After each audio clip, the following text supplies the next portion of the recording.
Okay, we want to say good morning, good evening, good afternoon, depends on your location.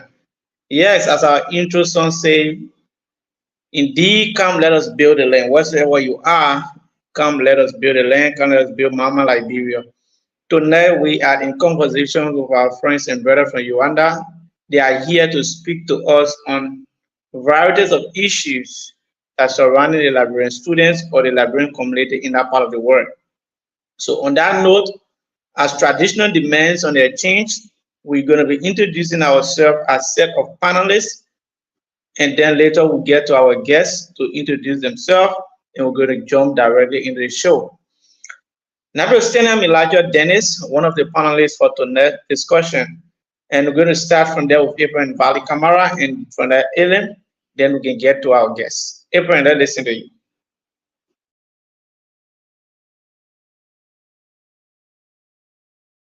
Abraham, are you there? Is everything okay? Abraham Valley Camara. Alan, are you there? Yeah, definitely I'm here. Yeah, so let's listen to you for your introduction, Chief.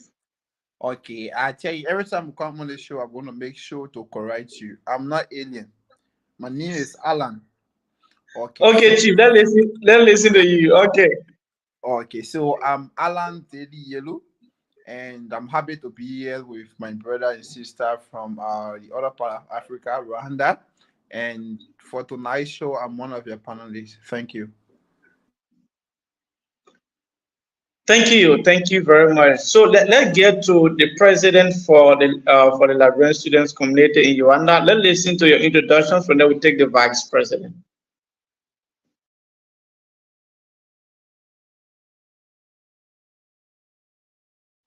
Lee, are you getting me? Are you following? Yeah, we hearing you. So the vice chair for administration, Miss Rita Willieri Tonwad, is going to start by introducing herself. And I'm not the vice president, but the secretary general for the Liberian community in Rwanda. So we're going to take the vice chair first. Thank you. Thank you, Chief. Vice chair, let's listen to you from there. Okay, my name is Rita Woleatitwa. I'm a senior student at the University of Leah Adventist of Kigali, UNILAG, where I study human resource management. Currently, I serve as the first legitimate vice chair for administration for the Liberian community in Rwanda. Rita is an advocate, a feminist, and an aspiring human resource practitioner. It is a privilege to be here today, and I want to say thanks to the Exchange Forum for giving us the platform to discuss issues as it relates to the Liberian community in Rwanda. Thank you very much.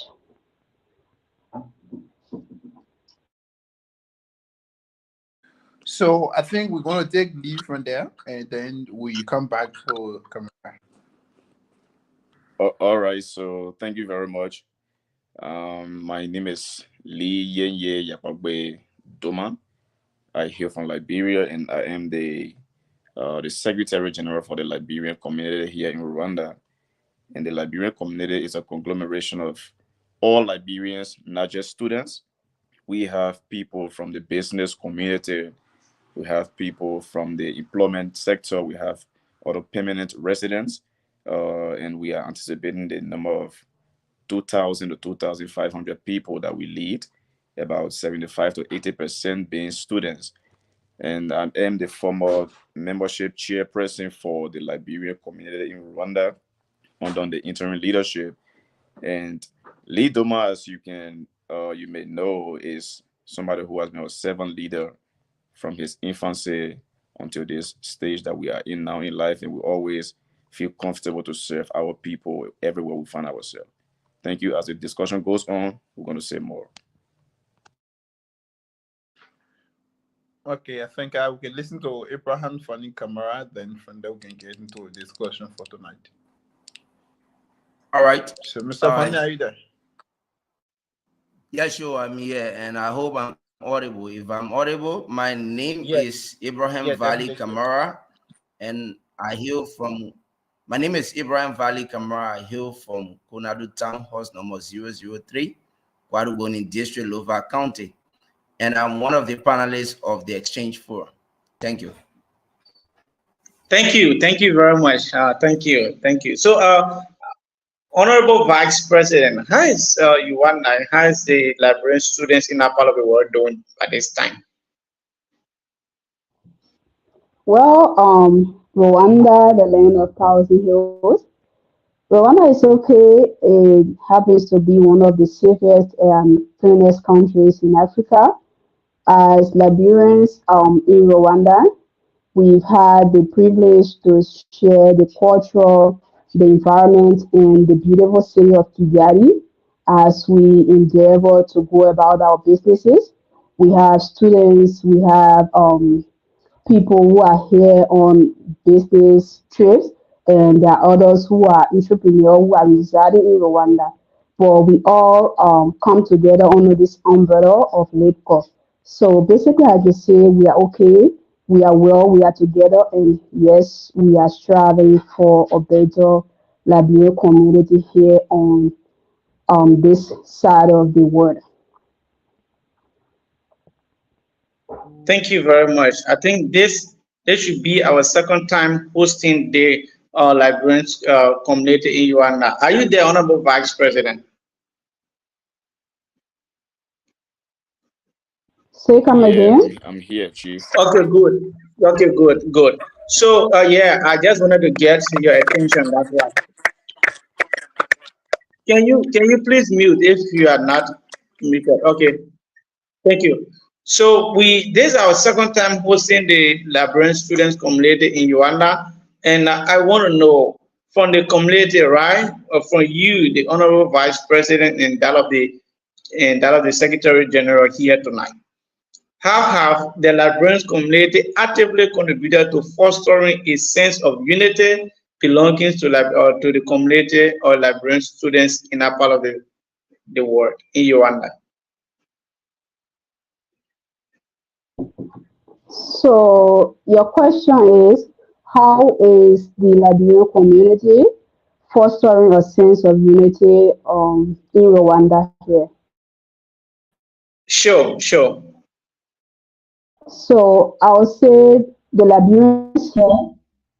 Liberians here, holistically, we are united.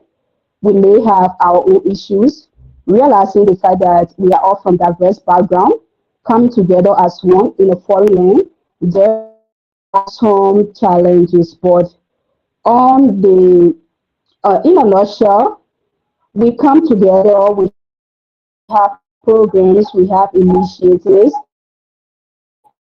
and once tragedy befalls anyone, we come together. When we are happy, we come together.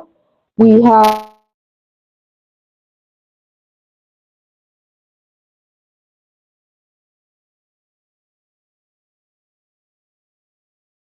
Well, if you are following this time of the exchange, we want to say welcomes to the exchange. We are in conversations tonight with our friends and brothers who are currently in Rwanda as we are listening to them telling us about their own happening in the community there. Speaking to you currently, she is the vice president for the community in that part of the world for Liberian students. So we hope to get her back here as our internet is fluctuating. So, Honorable Chair, Honorable Secretary General, are you there? Are you following, Chief? Lee, is everything okay from your own end? We just lost the vice president. Lee, are you there?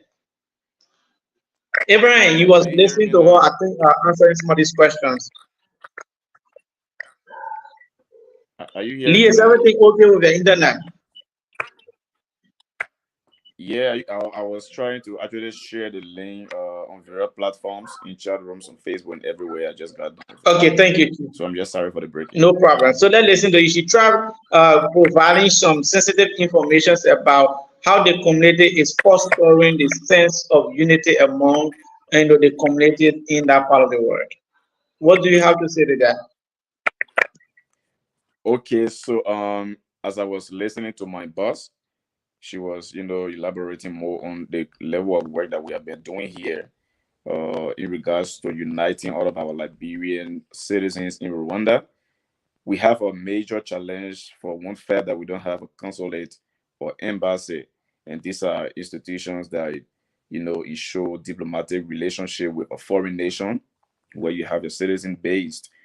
So of recent, we were able to observe the first legitimate elections, and leading to that process, we used to have the acting leadership headed by one of our brothers, Mr. Johnson B. W. Calhoun, Aronika Minon, and the likes of few others, and myself also on board, and even the past year that we've all been working together as acting leadership, and we were able to lead this community to a legitimate process. That sense of unity was displayed through electoral process number one, and we've been having series of activities, including sporting activities and other indoor programs. And you will observe that for every time we had dignitaries from our country, Liberia, back in 2021, we were able to observe the entry of some dignitaries, including the Speaker, Dr. Buffers Chambers, Matthew Zaza, Akaros, Moses Gray, Dr. Pueblo, and we also observed the entry of Honorable Edwin Mervyn Snow and other members of the ECOWAS Parliament, and we were also able to, welcome in unison the entry here of Madam Bowie, or Madam Ellen Johnson Sirleaf, or Pizota, and a whole lot of dignitaries, and we did all of that as one body. We're able to observe traditions, give them flowers.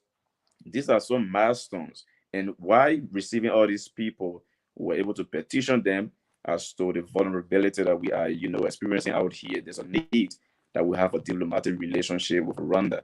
So, in a sense of unity, we are highly united right now through a legitimate process that we have a national leadership, and we have leadership on about 85 to 90% of our university campuses, legitimate leadership that we have been inducting into office of recent.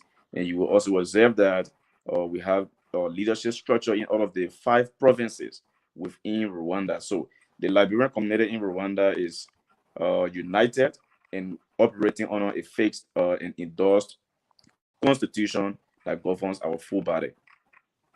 I will just rest there for now, Chief. Thank you, thank you. Before we take Abraham Vali Kamara to come in with his questions, let me recognize Aronika Mino, which is one of the panelists for this exchange. Aronika, we salute you. We say hats up to you. So Abraham, let's listen to you.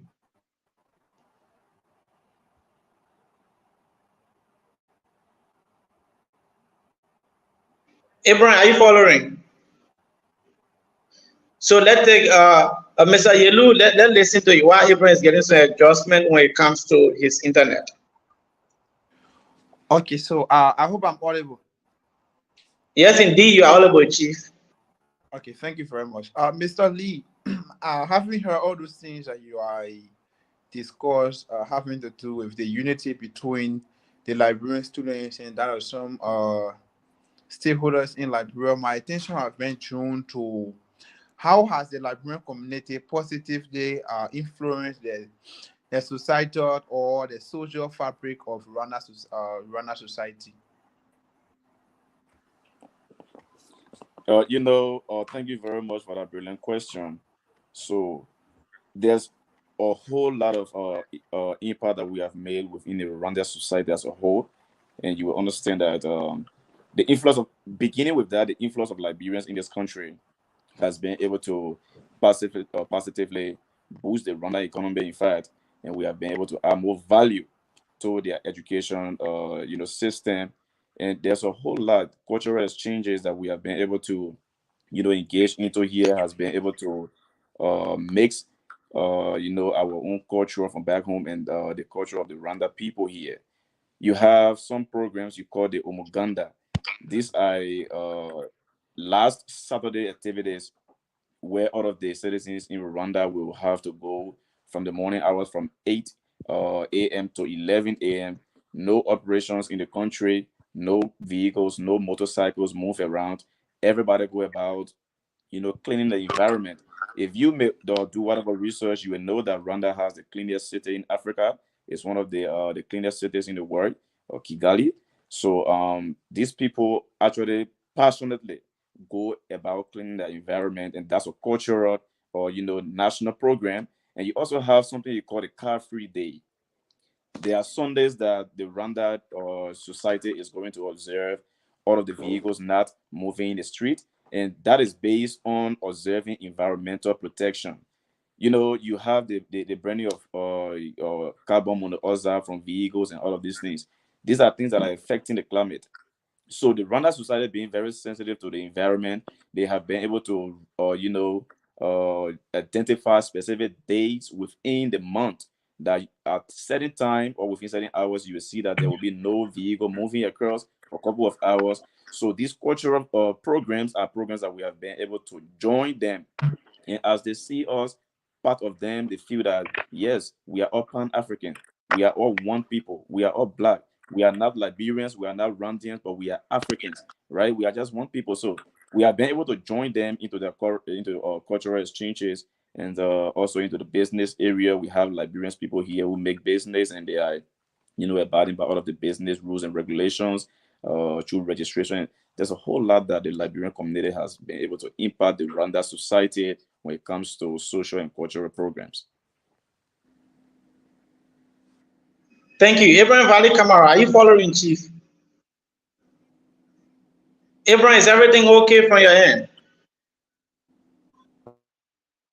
I hope we get Abraham here very soon. So, Honorable Vice President, let me listen to you on this. Can you be a little specific when it comes to what are some of the examples of collaborations programs that you guys have had between the Liberians and all of the organizations of Rwanda?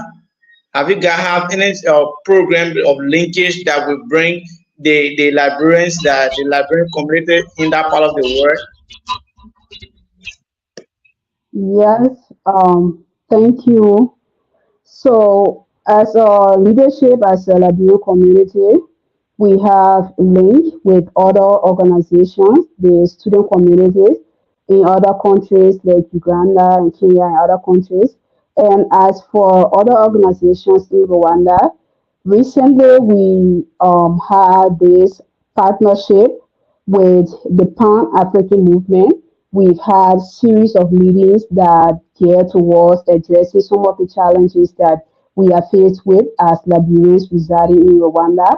And under the umbrella of the Pan African movement, we've had a lot of POA plan of action, and some of which include trying to come together as one to send a sign of unity, realizing that we are all Pan African, and through that, we've been able to mobilize our people to go back in the various provinces where we have Liberians to send up the message that this is a collaboration that is going to yield results. And through this, we are even planning to gather about 500 Liberians in the city of Kigali from various provinces. It comprises of individuals from high levels of the Rwanda society as well as Liberia, because we are all Pan African. And we've had strong collaboration with other institutions like universities that we have students, and through the Pan African movement, we are able to address some of the challenges that we face. We are able to get in touch with stakeholders, people that are prominent in the society that can help address some of our plans. So, in terms of collaboration, we believe that alliance is one of the ways that we can be stronger as a community. So, we've not been working alone. We've been working with other organizations, other institutions, and currently that that mass meeting is in progress, and we are also making some plans in addressing some of the issues that we face in Rwanda here. So, yeah.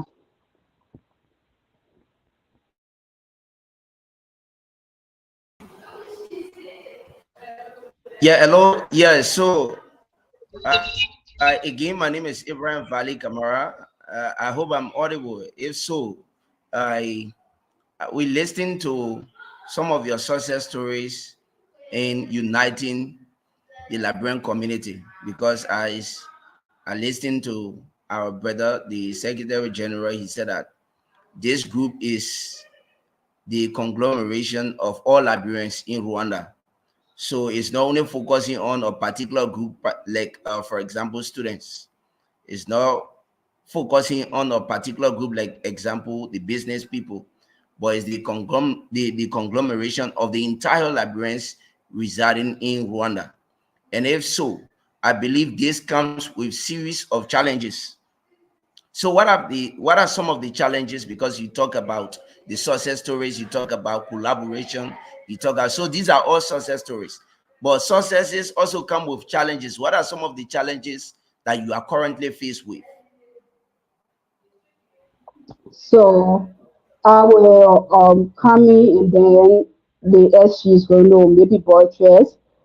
As a community, like the SG said, we've been trying to get the community recognized because as it stands, we are a leadership, but we are a community, but we've not been recognized. We don't even have an embassy or consulate in Rwanda that can actually represent us. And back home in Liberia, we are still trying to get ourselves recognized and have that close relation with the Liberian government. Currently, the chairperson is in Liberia making some arrangement and negotiations for us to get the leadership recognized both back home and here in Rwanda. So some of the issues we've had to deal with is the issue of security because we are in a foreign land and there are a lot of security issues that may arise and we don't have embassy or consulate here to deal with those issues. We've even had instances that we lost one of our colleagues in getting the body to Liberia. We encounter series of issues because we don't have embassy and we don't have proper representation in Rwanda.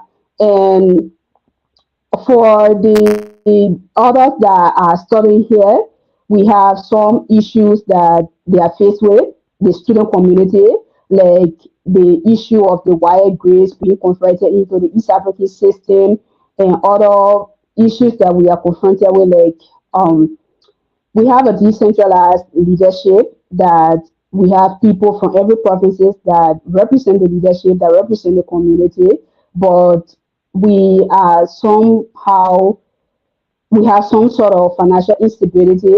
So we come together when we have people in the community to show a sense of unity. But sometimes we are constrained in executing our function in the various provinces because of that.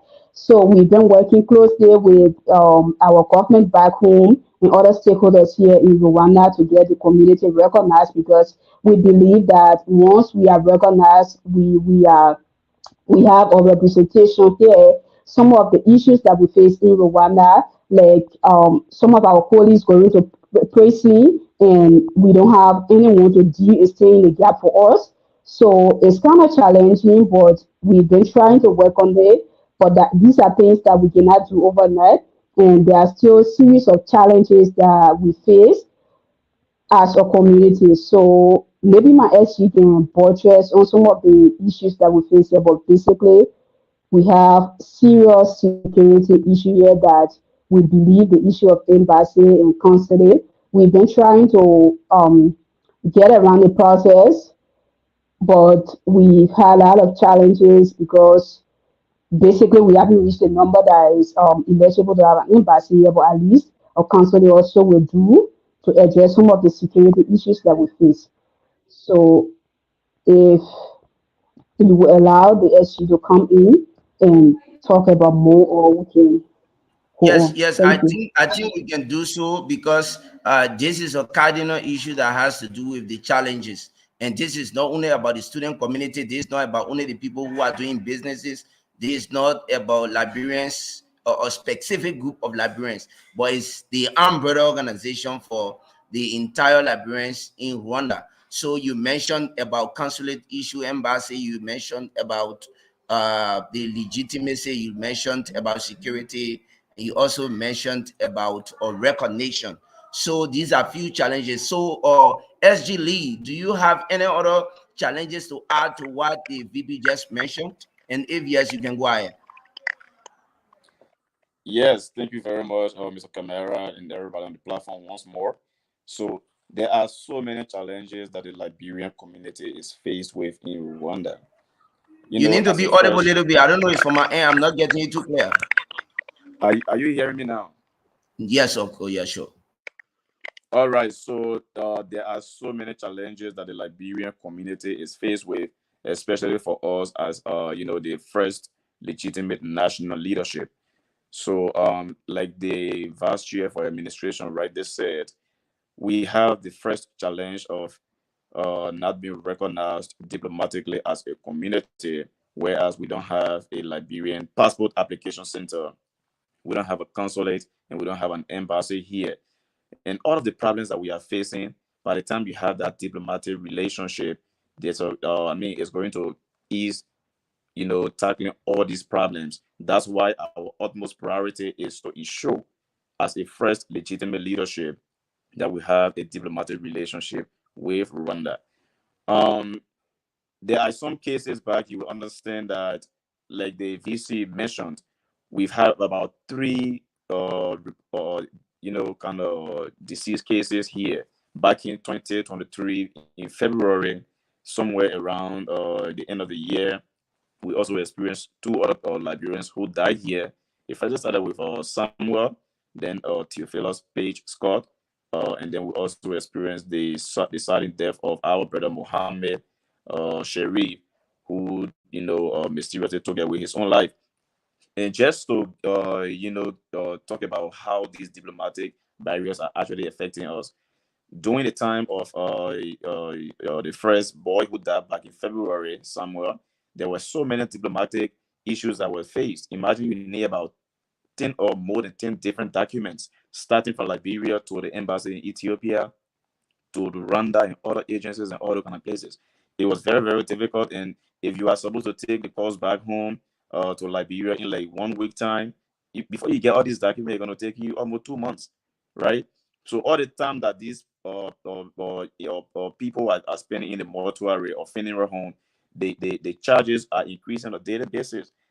Of just recently, we experienced, the death of Mohammed Sharif delay. May their souls rest in peace. We experienced most issue. Most calls were being released to us after we have gone more than a month. You have to get to the Liberian embassy back, or how you call it, the Ministry of Foreign Affairs back home.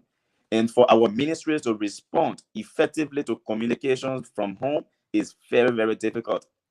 We had to send about 2 to 3 different people to be able to have these people responding to the Rwanda Ministry of Foreign Affairs communication requesting for a diplomatic channel.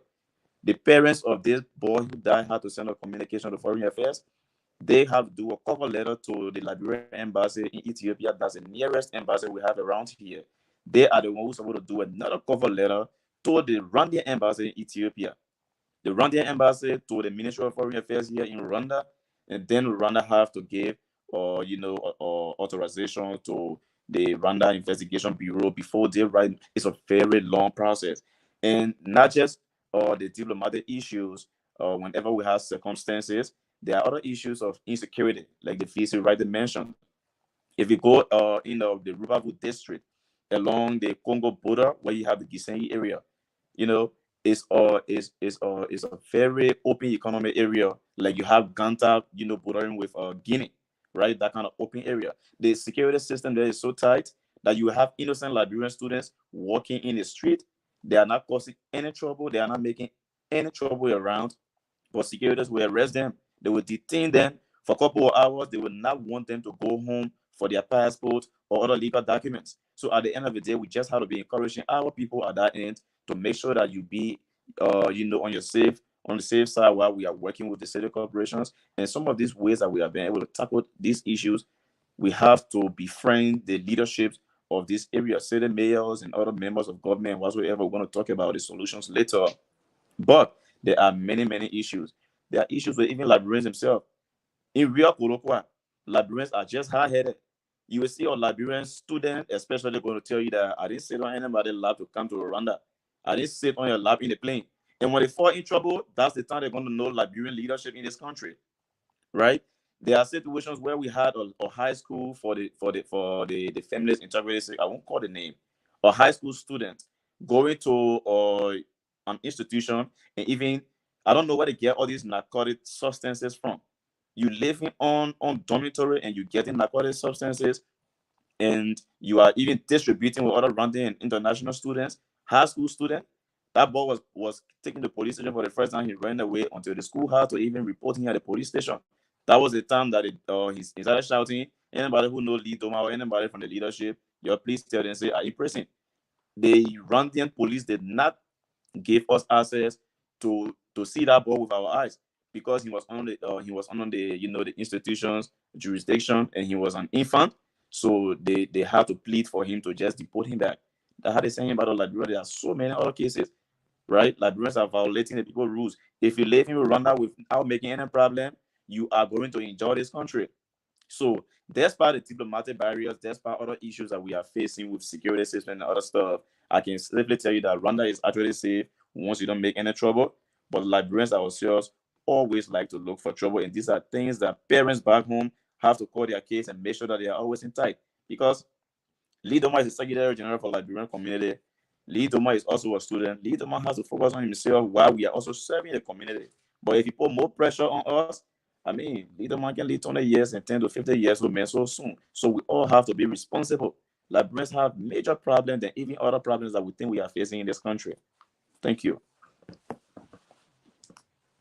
Thank you very much. Whatsoever you are following this time, I want to say welcome to the exchange. You are listening to our friends and brothers who are there in Rwanda, telling us their own side of the story and what is happening there, and what are those challenges they have been faced with as Liberians there.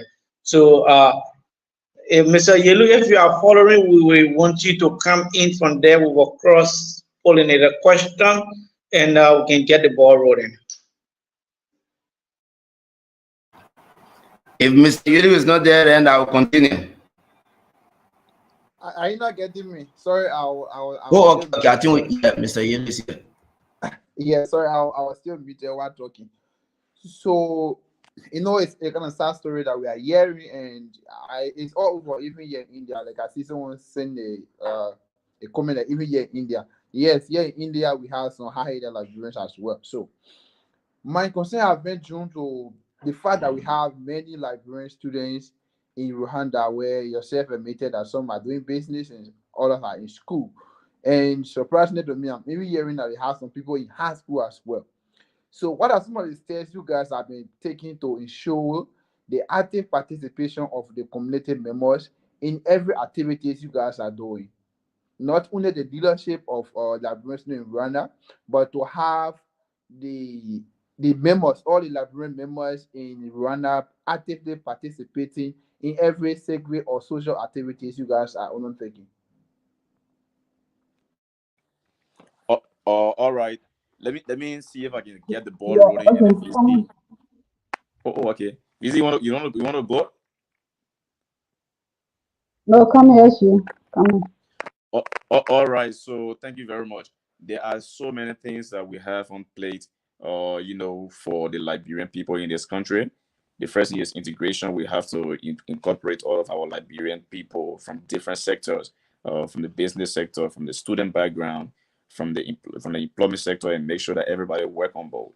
That's why the chairperson for the National Advisory Board has been here for more than 20 years. He works with the UN. He's a pilot. One Mr. Remy.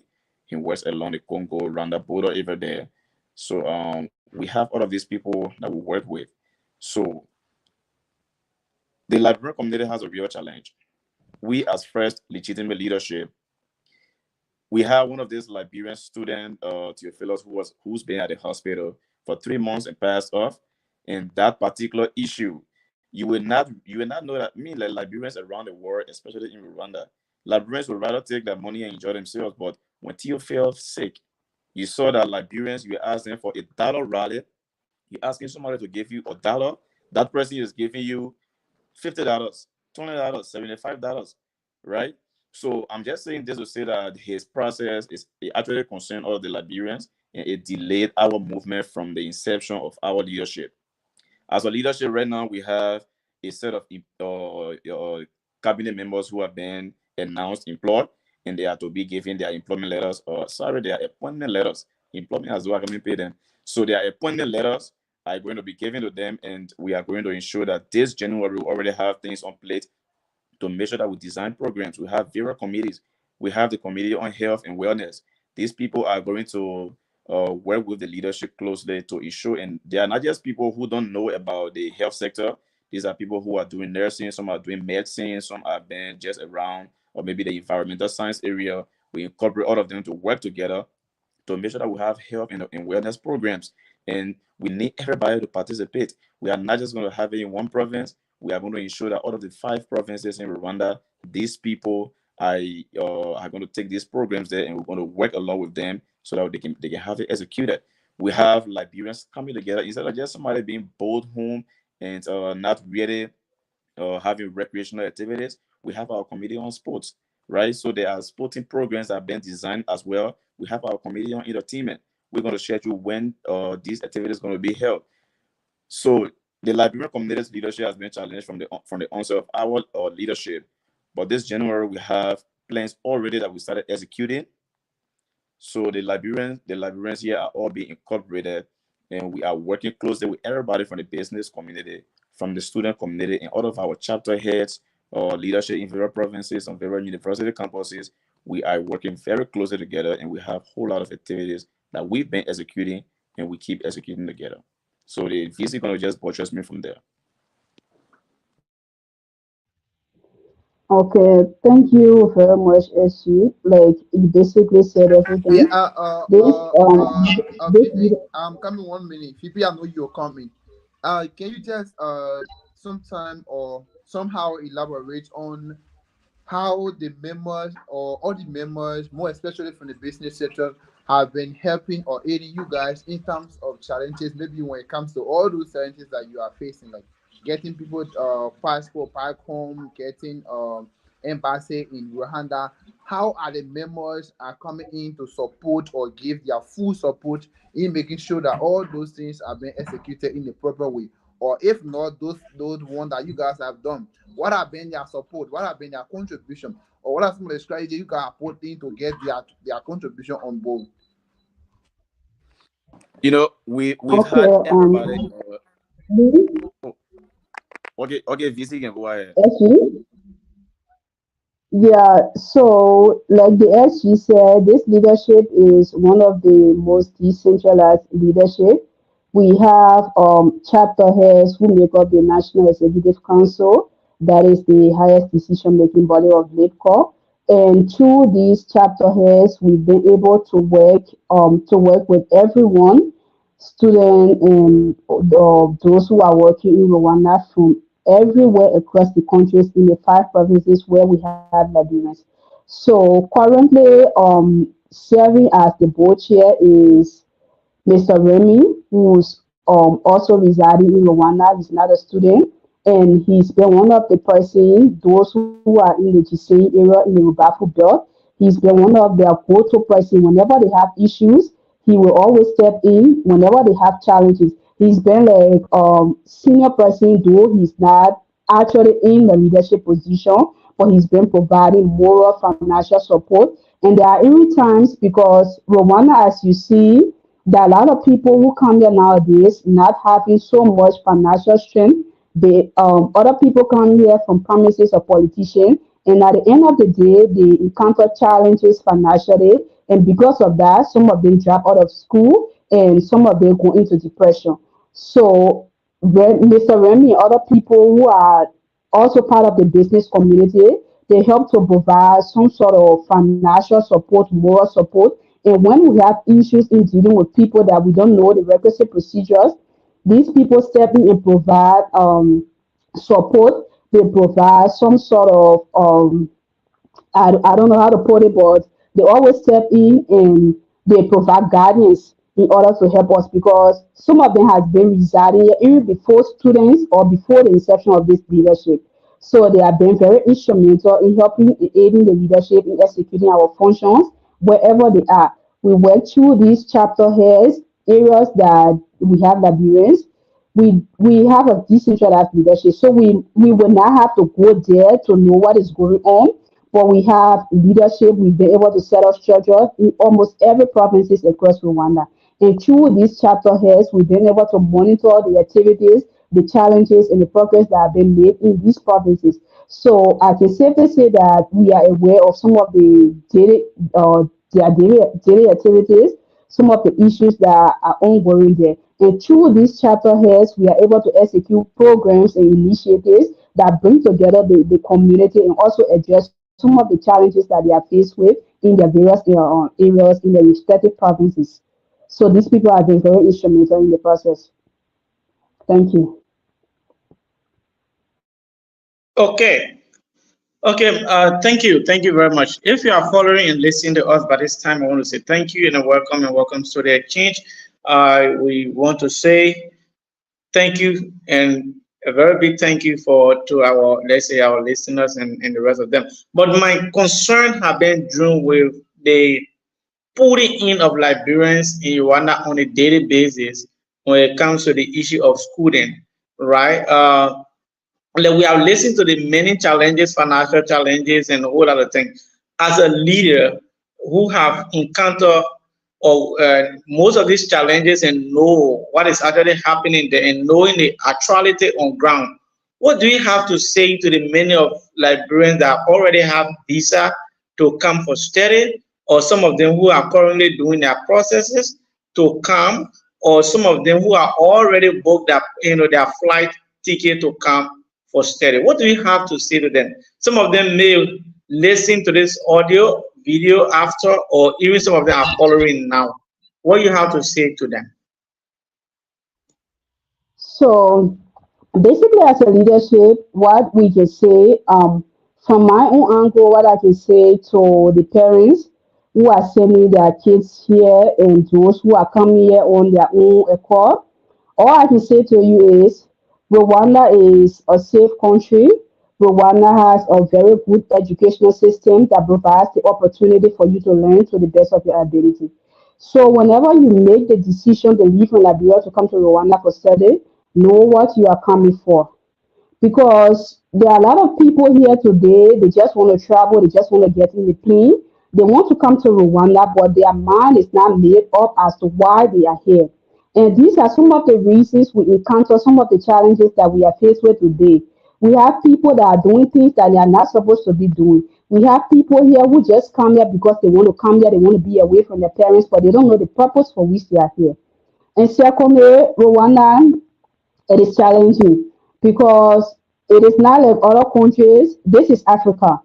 You don't have any other alternative source of income here in Rwanda except for those who are doing the businesses, and they are just a minute portion of the population we have here for Liberians. So if you are coming to Rwanda, ensure that you are financially stable.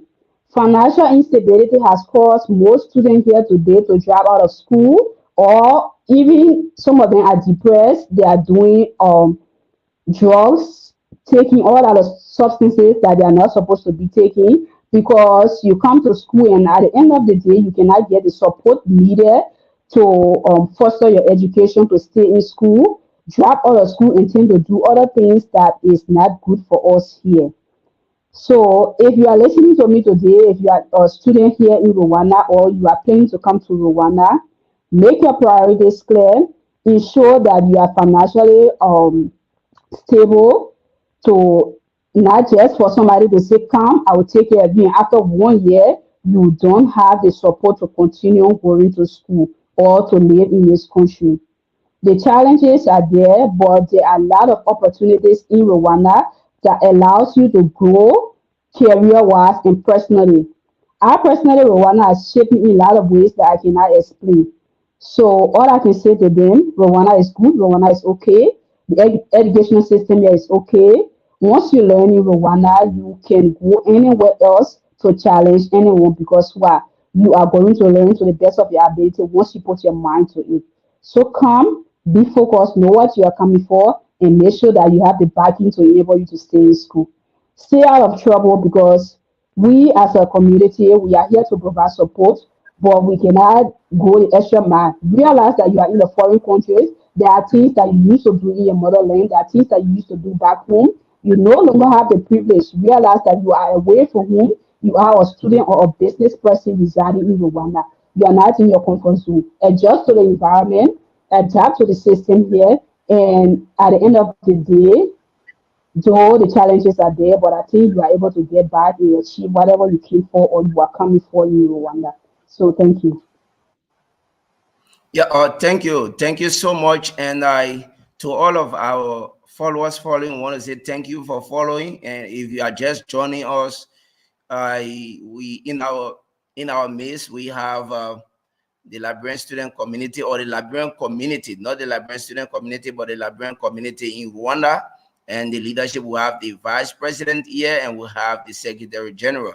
So we want to say thank you for following. And to our studio guest, we want to also know, we want to first of all tell you thank you for the many success stories in Rwanda, because it's not very easy, as you mentioned, to achieve what all you have achieved, or the high level of efforts you have applied in reaching the Liberian community this far, right? And looking at the success stories, looking at the challenges. Now, we are faced with similar challenges in Liberia. We are faced with similar challenges in many African countries. But now, the major challenge that is different from what we are faced with in foreign country is the issue about consulate or embassy. That's one of the major one, because you are not in your country. So your country is represented by the consulate or embassy, and you are situated in a country where there is no embassy, not there is no consulate, not even talking about embassy, right? So we see this as one of the major challenges, right? And another major challenge could be maybe students who have been promised that, yeah, we'll take care of your entire school fees until you graduate, and the person arrives over there at the end of the day, for whatsoever reason we don't know, but then the person is not continuing his sponsorship, right? So what I want to know now is this, right? With all of the challenges, many challenges you are faced with, we are listed many challenges. With all of the many challenges you are faced with, what is the system put in place by the leadership to be able to overcome these challenges? What is the system put in place to be able to get consulate or embassy in Rwanda, to be able to solve some of the problems faced by these students, financial issues, to be able to solve the issue about maybe death cases, or all of these challenges that you listed? What is the system put in place to overcome these challenges? Thank you. Actually, you come All in our right, all budget. right. Thank you. All right, thank you very much, Mr. Camara. So there are so many patterns that we are working with right now. But before going to that, I first like to say something about the encouragement to our people out there who want to send Liberian students here in Rwanda, or other Liberians who want to reside in Rwanda. For the education aspect, Rwanda is very, very affordable based on education. You will understand that, like in my institution and so many institutions around here, Camara, and my man Elijah and everybody listening. Imagine you are paying something around $650, or nothing more than 700 USD for one academic year, and in each academic year you have 3 semesters, right? So that means you are paying something around $200. It's very cheap for the kind of quality education that is being offered here, and our grading system is so unique that you have to merit every penny that you get in your report. If you have 1 point as your final grade in this country, you can defend that 1 point anywhere in the world.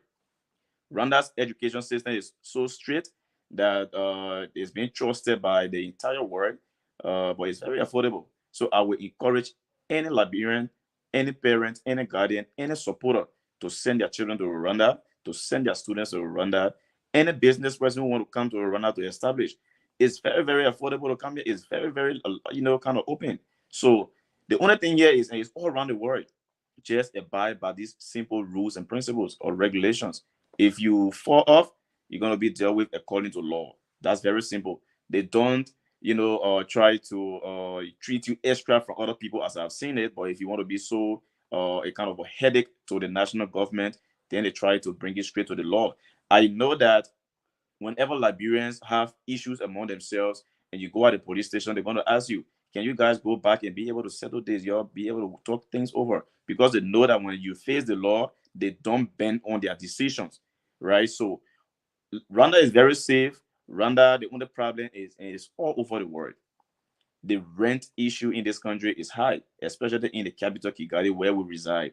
When you are in places like Ramagana district, Musanzi, Rubavu district, Nyanza, and other places, is way more affordable.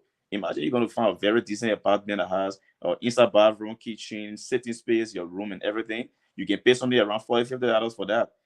Comparing that to the capital, that's going to be around $150 per month. So if you are coming, you have to get this information from people who are processing you, and make sure to know where you want to be, right? Instead of just coming over and want to be like a big boy, you have to sometimes try to weigh your financial strength and know that you are in a foreign land. You have to manage yourself in a whole lot. And parents don't just need to send children who are not way too mature just like that without checking on them, right? So there are so many things to consider when you are choosing to come to Rwanda. But Rwanda is a very safe place, and it's very, very nice to be out here. So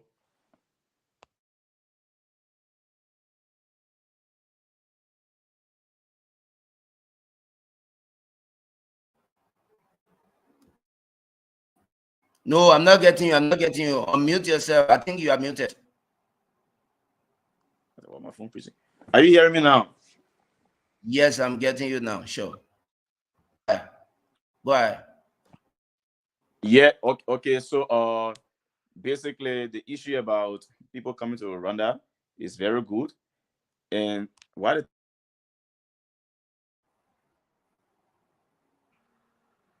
hello? Yeah. Look at speaker.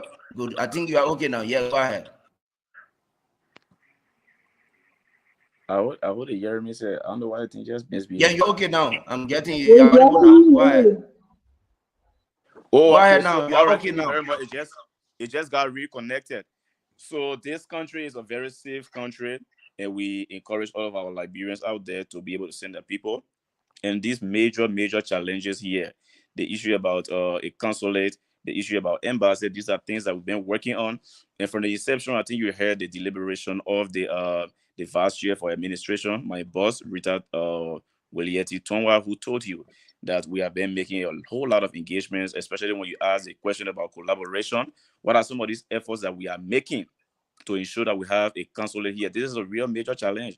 All the other problem about equivalency that's befitting our West African grades into the East African grading system, the issue about immigration, the issue about whatever here, you can easily solve that when you have a consulate. And you will understand that we don't even have passport application center. I have passport issues right now. There are so many who had the same. You have to go right back to Liberia or call there and be able to see how you can get your passport being updated and a whole lot of stuff. Your passport getting missing. You cannot address that issue from here. It's a real major challenge. And you got almost $1,000 you pay from Rwanda to Liberia. How are you going to go do that? You got to do it there and then start finding somebody to bring you a passport. These are major challenges. So there's a need that we have a passport application center here or a consulate. For embassy, I can tell you for free on this platform that we cannot have an embassy in Rwanda. These are things that we have been able to make researches on, and we have been able to consult a whole lot of dignitaries from our country, including the African female giant, Madam Ellen Johnson Sirleaf, Her Excellency. We were able to make further research that before you have an embassy in any country, I stand to be corrected. Before you have an embassy in any foreign country, you need to be having not less than 5,000 people in that country that should be recognized by the local government there and stuff like that. So, per our number, somewhere between 2,000 to 3,000 there, we cannot meet that criteria of having an embassy here. But it doesn't still mean that we can have a consulate. We can have a consulate that works directly on the nearby embassy in Ethiopia. And, we have consulate in Kenya, we have consulate in Uganda and other neighboring countries around here. The influx of Liberians here is increasing not on a monthly basis, on a weekend basis. Every weekend, Kenya Airways now small money they're making that up, right? The Ethiopia Airways, they come in with too many Liberians every day. So there's a need that we do these things. Some of the mechanisms that we are putting into place, the issue about collaboration, we have about 4 different stages to see how best we can engage the Rwandan government to have us recognized as a community. And the first stage has been to reach out to our people in various provinces and make sure that we ensure legitimate leadership in all of these places to govern other Liberians that are outside the capital. And that's our leadership structure. The next stage of our agreement with the Pan-African movement is to, come to Kigali, organize not less than 500, and we took the challenge that we're going to organize not less than 1,000 Liberians in Kigali city. And in that particular mass gathering, we anticipate the presence of the airport authority boss, the presence of the immigration boss, the presence of the Minister of Education, the presence of the head of for NESA or HEC, that's the Commission on Higher Education, the presence of a representative from the army, the presence of a representative from the president's office, and a whole lot of institutions that we are partnering with the Pan-African movement to ensure that they be in that meeting. So you just anticipate on all of the platforms like tonight that you have 2,000 people, 3,000 people, 2,500 people. You just have that number. So if we are able to organize these people in a one single theater with the Rwandan authorities, they are going to see that, yes, these people are too many here. So there's a need that we hear that cry to recognize their leadership. Firstly, we can work with them, with their government, to ensure that there's a counselor that comes here. Of recent, we have been in conversation with one of the top workers at the Liberian embassy in Ethiopia. That's Mr. Jimmy Gondon. Jimmy Gondon Bachu. We have been in communication with him, and we have been in communication with other, diplomatic Liberians or employees in various consulate around that we are connecting with to ensure that they help us in this particular cry to bring a consulate here in Rwanda. Is very, very serious. That's why you see the chairman for the Liberian community, Mr. Macmillan Bula Dove, is currently in Liberia. We just had a transition. I mean, we are just having a transition. We have a new leadership. There's a need that we have a representative from our leadership to be on ground and be able to connect with the new regime, tell them the real story on ground, the challenges, and the need to bring a consulate. By tomorrow, 9 a.m., we are meeting with the daughter of the president-elect, Joseph Nyuma Bwaka, here in Kigali, and we hope that that meeting will go very successfully, and we can be able to have the ears of the president to be inducted, Ambassador Bwaka, so that the need for breaking a consulate can be a major priority. We have the connections with the vice president-elect, Honorable Kun, and other dignitaries, right? So we are making immense efforts, and we can tell you, by the grace of God, before this 2024 ends, that diplomatic tie is going to be established between Liberia and Rwanda, and it will not just be a plus for the Liberians here, it will be a plus for the both countries. Imagine having similar history, genocide, 14 to 15 years of civil war. There's a unique combination over there that we all can rise together, especially so that in a political tone, we have gotten a responsible leadership back home, headed by the ambassador, Joseph Nyuma Bwaka. So there will be things that will yield through very soon. Thank you. Okay, thank Yeah, you. thank Thank you. you very much. Thank you. Thank you Yeah. so much. So we are speaking of the system put in place to overcome the many challenges that you are faced with. And as we listen to the Secretary General, Lee mentioned three key things. One has to do with organizing a mass gathering where all Liberians will gather in Kigali. He also mentioned about connecting with other embassies in advocating for Liberia to have her own embassy or consulate, because to get embassy now is not easily possible, as he mentioned, but at least a consulate. And they are also going to meet with the president-elect's daughter, right? So these are all systems put in place to overcome these challenges. So, Madam Vice President, apart from what has been mentioned by the Secretary General, do you have other systems put in place to overcome the many challenges you are faced with in Rwanda for the entire Liberian community in Rwanda?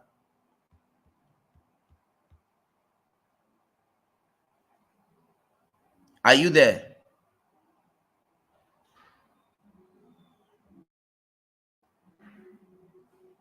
Am I I think audible? she has it.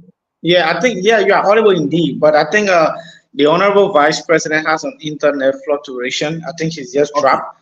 We hope to okay. get her back here very Yeah, soon. we hope to get her back so that she can answer this question. So I think we can move on, right? Yeah, Yeah. Yeah, so So I think sure. can I come in? yeah, sure, come in, Chief. Okay. So thank you very much. I think my internet was, I don't know, but we were playing something and came here. My internet I was playing something and came. So like my concern are also being due to the issue of the well-being of the Liberian students in Rwanda, right? Because like somebody just inboxed me, the person was saying like, hey, those guys are saying Rwanda is good. Rwanda is actually not good, more especially when it comes to the well-being of the Liberian students. Because the other day, like people were running behind two ladies and they managed to escape. And sometimes students would just be walking in the street and people just jump on them and like beat on them. And at the end of the day, to even have a leadership being appearing there for the well-being of the Liberian students is kind of difficult. So, having you on this platform today, Mr. Lee, can you just clearly elaborate how you guys are very supportive to the Liberian community to see the well-being and the welfare of its members, especially in time of challenges? Yes, so thank you very much. You will understand that we don't really prioritize our personal daily activities here in Rwanda in our capacities as leaders. There are so many issues that we have been able to intervene. And how do I know that somebody has a problem if you did not communicate to the leadership if you had any problem? There are some cases back where a Liberian fell off from the street, and according to stories, this person was being intoxicated and he just fell off. In a very hasty manner, I had to leave my assignment presentation and ran there to make sure that particular Liberian was okay. And we worked with other leaders and we did that. There are so many instances, unfortunate situation about death, that we have been there, we have stood with the family, and we made sure that these people, no matter all the challenges, that they were being laid to rest in a respectful manner, right? There are so many issues of Liberians being to police station. They violated rules, and we went there, we made sure that they were taking home, that things were going on fine with them, right? So if somebody ran behind you in some kind of corner and you didn't come to the leadership and say XYZ, how do we know? There was a situation of recent, and not just Liberians are being affected by that. We are working with the Pan African movement, and the Pan African movement is integrating all of the foreign communities here in Rwanda. We are working with the Cameroonian community. We are working with the Gabonese community, the South Sudanese community, the Nigerian community, and all these people. We are all working together with the Pan African movement, right? And we all have these problems. You have thieves coming to our doors because we are foreigners and they feel we got all the money, right? It happened in some cases. There was a recent case where a Liberian wrote in the community chat room that there were some guys that were climbing over the fence, and how to report it and stuff like that. So we had to go to the police station, alert the police, but you don't have a suspect. You want to raise the alarm. So the only thing the security, the police going to do, they are going to increase the security in that particular region or in that particular area of the city to make sure that things are in tight. So if we have anybody who's a suspect, we are going to take direct issues with you with the police. If you bring complaints to us that you are facing this problem, we make sure we intervene. But if you have any problem and you are calling somebody in India, you are calling somebody home, your mom or somebody, and say Liberians leadership, oh, I ain't got time for us. Are they the one who going to come to intervene? No. There was a Liberian student here who had this social issue with a Rwandan female, and he did not take that issue to the Liberian community's leadership. The parents had to start finding a Rwandan lawyer who started talking for him. And at the end of the day, this boy is on a pre-trial detention right now. He's in prison. And the kind of things that we are hearing, he may go to jail for not less than 20 years. If you bring us on board, you are a student. We are going to make sure and go to your institution. We're going to draw a powerful delegation that will go to your institution, and and make sure that we try or trying to work around things together as Liberians. But if you don't bring the complaints to us and you call where India or you call anywhere else outside of Rwanda, how do we intervene? All of the issues that have been able to come to us as leadership, we have been able to intervene, and by the grace of God, we have successfully navigated through all of these problems and all of these issues. So, for all of the concerns that we have raised with the Rwanda Investigation Bureau, they have been able to ensure that there be security, system or like call the number of security in these particular areas that we have been able to complain about, they have increased that particular patrol. If you come to Kigali, everywhere in Rwanda, the people get moved with gun, the securities, because they don't take their security system here for joke, right? So by the time we complain that in this particular community, this and this happened, they are going to increase the security monitoring over there. So we plead with all of our Liberians based here. If you have any problem, our numbers are all over. You can ask anybody for Lidoma, for Rita Williati Tonwa, for Yama Kwekwe, for Seaton, for anybody who's in leadership, right?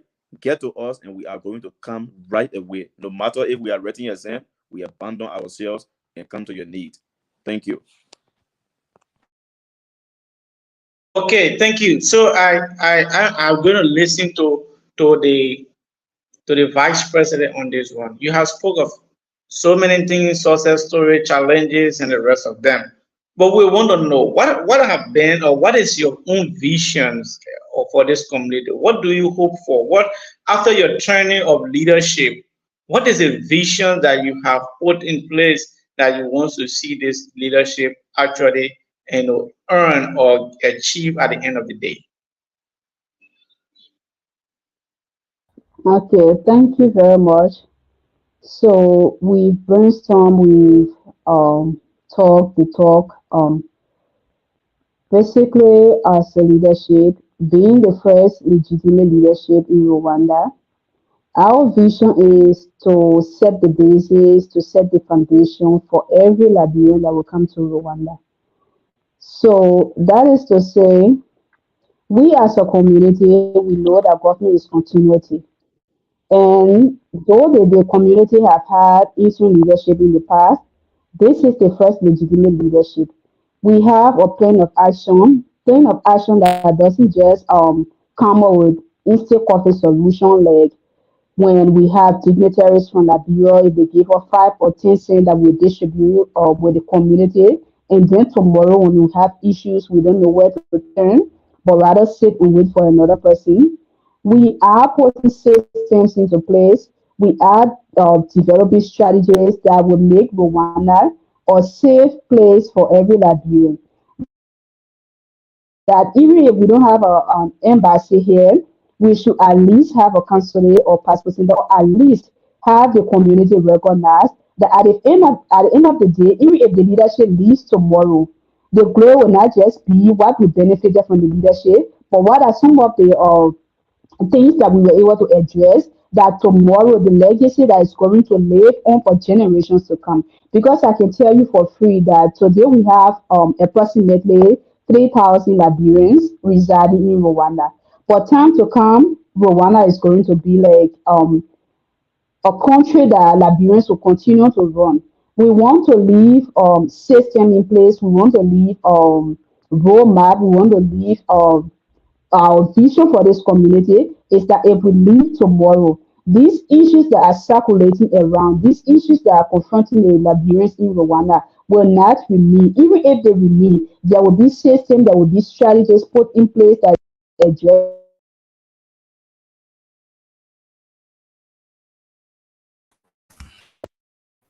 Wow, wow, wow, wow. I think we are losing the Honorable Vice President. Honorable Vice President, are you there? We are not getting her. I don't know if others are getting the Vice President. I think she received a call, something like that, and Yeah, I internet. think she received a I call. think, yeah, yeah. Honorable Vice President, if you are getting her, we just indeed we are not getting you. We hope you get adjusted and come back. But let's take the SG from there. SG, let's listen now to in you. power or we can in power. Is everything okay, Honorable Vice President? Oh, the person.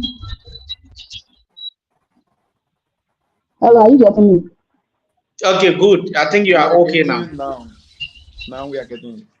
So yes, our vision is to have long-term plans for the community that tomorrow or in years to come that's going to address some of the issues like the issue talk about strategy, collaboration, recognition, and the issue of security. So yes, our plans go beyond just having the leadership to take glory for the community or to have the title, but to pave the way for thousands of Liberians to come here in years to come. Okay, can I come in quick? Yeah, sure, you can come in. Yeah, so I heard everyone keep talking about security. So Lee, how safe is Rwanda for not just Liberians but for African and living there as a whole? Maybe in terms of working in the night on the road, or maybe when you are going to school, or maybe if you are in the marketplaces, or if you are not home. Well, how safe is Rwanda when it comes to, let me say, in terms of young people, social activities, and what have you? How safe is Rwanda? Like, maybe if you guys have been facing numerous of problems, and if this problem from because Rwanda is not safe, or is it problem because Liberians as a whole we know our problem, like we want to be into everything. How safe is Rwanda? All right, so thank you very much. I will actually grade this country on a scale of 1 to 10. But before doing that, let me just flag some things. Liberians themselves, Africans ourselves, we are harming ourselves in this country. Of recent, you won't believe that we received a call from a Liberian female, filing this complaint that it was around 2 to 3 a.m.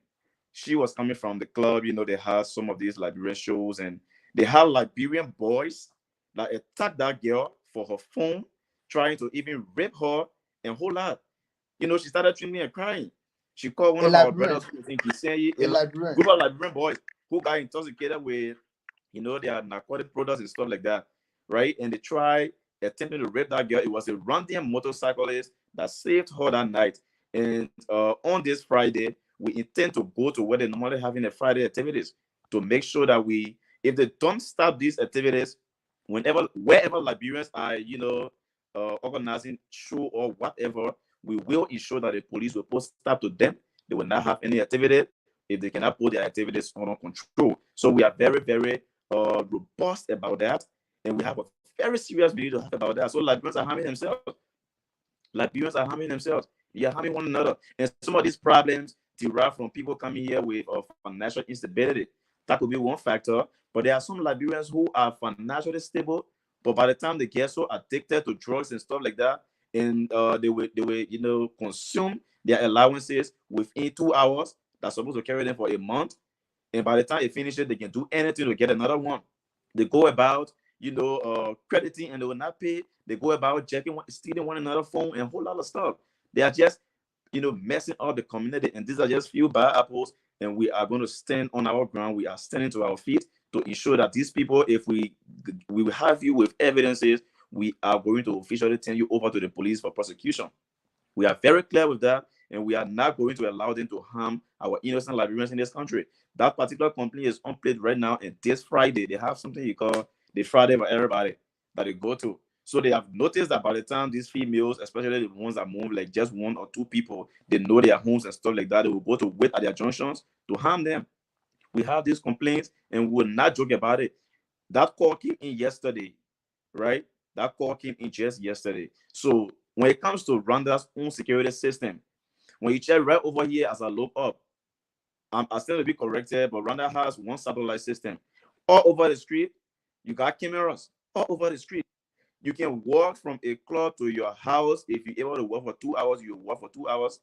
In the streets, there are lights all over. Nobody gonna harm you. Nobody going to harm you. I mean, I'm not saying that it can never happen or it have never happened, but on a scale from 1 to 10, Rwanda is actually safe both day and night at 7.5 to 8% on a scale of 1 to 10, right? About set, I will give them 7.5 to 8. To be very honest, the country is very safe. The country is very safe. I move free, and nobody has ever attacked me. But there's a serious caveat that we have to send out to all of our Liberians living in this country. If you are going out and you are walking 2 and 3 and 4, people will not be brave to harm you. If you are walking single in the darkness because are only you in some kind of spirit and something, you are harming yourself more. So it's more important to be on the safe side. You can be under the brightest light. People will watch you and harm you when they notice that you are single, you are vulnerable, and everything. So we encourage all of our Liberians. If you are going out to chill, you are going out to enjoy yourself, you have to, clear your mind from the study stress and all these things. We understand. But there are other Liberians here who do these things every day. They got most of the children in the country. I can tell you for free on this platform. Most of our friends, they are not even in school. They use their school fees to chill and pass around and do a whole lot of stuff, right? They are harming themselves. It's not just about physical security, but security of maybe about security why you came here, how to accomplish it, and all this kind of stuff. Librarians are hugely harming themselves, and they have to put themselves in order. After you enter school with people who you're supposed to study for in 3 years, and you are not even finished a semester in total, right? But you are the one who always in the screen. By the time you get joined, you start looking for other people to harm them. We are coming for you, and if we get you, we will give you to the Rwanda police. Thank you very much. Wow. Thank Thank you. you. Thank Thank you. you. Thank I you. think Thank you. before, yeah, Abraham, before you come there, Abraham is going to come there right after. But the number is pinned there, so you can just get that number and you can make a WhatsApp call on that number. We're going to get you through here, and you can interact with our guests here tonight. So, Abraham, you can come there.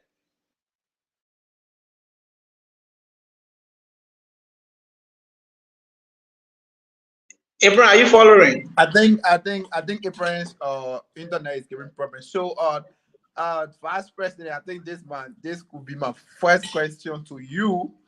I think my concern has also been raised onto how students are processed to India. Uh Sorry. Anyway, I'm in India, I'm not wrong. How students are processed to Rwanda. Like how you guys are receiving students there in Rwanda. Like, are you guys are the students actually getting the information, the proper information of how some things are, maybe when it comes to difficulties, when it comes to how to generate money to get yourself in school, to sustain yourself and maintain yourself in school? How are the information going back home that making students always going to Rwanda? Because again, if I stand to be corrected, Rwanda have the highest Liberian student now in Africa.